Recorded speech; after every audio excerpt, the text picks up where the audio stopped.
a video of a new stove I just got. This was a gift from JPTHEMAN1 on YouTube. Also, Jarrett.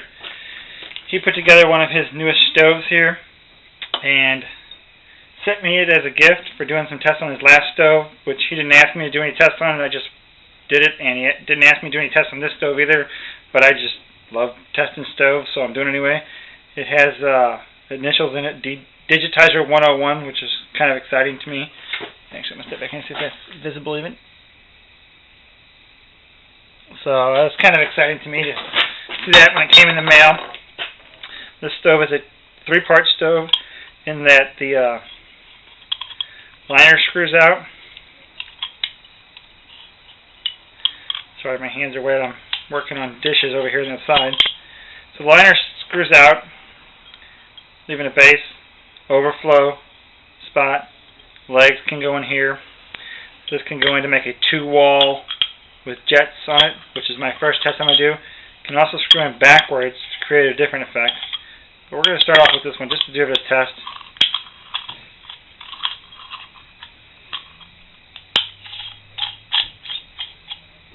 So smooth screwing it in and out.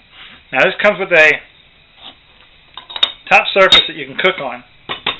And Jared said it tends to do the same temperature with or without, so I want to try it with and without it.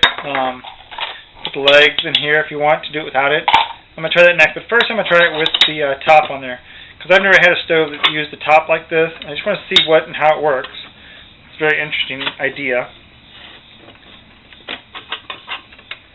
Get the, I guess I need to put some alcohol in there first. And actually that won't work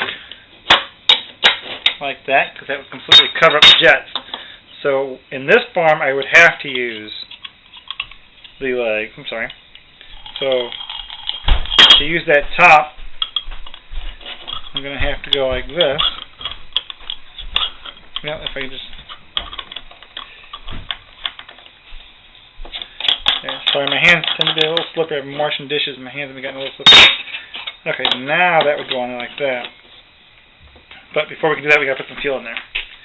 So he says just pour fuel in here. It'll hold a lot of fuel. I don't know how much you need in there. I'm not going to pour too much. Also, you can pour fuel down here in the primer tray, which is what this outside thing is. And he says it takes a little getting used to the right amount on the primer tray. You don't want to overdo it. You don't want to underdo it. So once you figure out your amount for what you're cooking, you should get to know it and be pretty simple for you. But if you overdo it, this thing just goes off like a jet engine. And if you underdo it, it doesn't necessarily work. And I think I've overdone it because I'm spilling stuff. So I'm going to get a little towel wipe up all the extra. I'll be right back.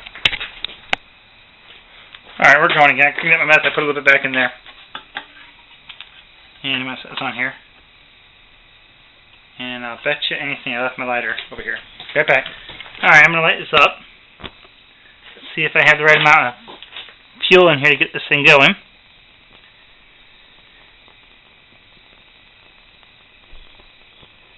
Alright, the primer tray will only go for a short time. And then, as he mentioned to me, it's going to be really hot until that primer tray goes out.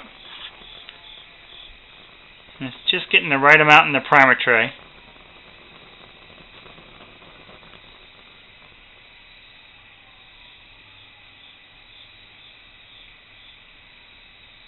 And it dies off a little bit.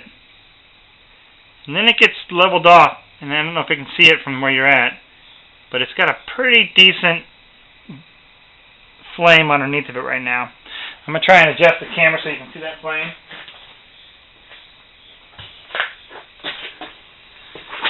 Oh, I think you can see it from where you're at. But you can see it grew right to the outside there. It did die down at first there, and then it just measured its way out, and as it was heating that plate, it heated the whole thing up there. Now, you can hear it. It's going pretty fast. I didn't set a timer. So we'll have to do a couple tests. I've got 1540, so that's counting backwards on this thing. So we'll get a rough idea, and then maybe we'll do another test. I just wanted to see how it all worked. Pretty decent flame when that comes out of there.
Perfect timing.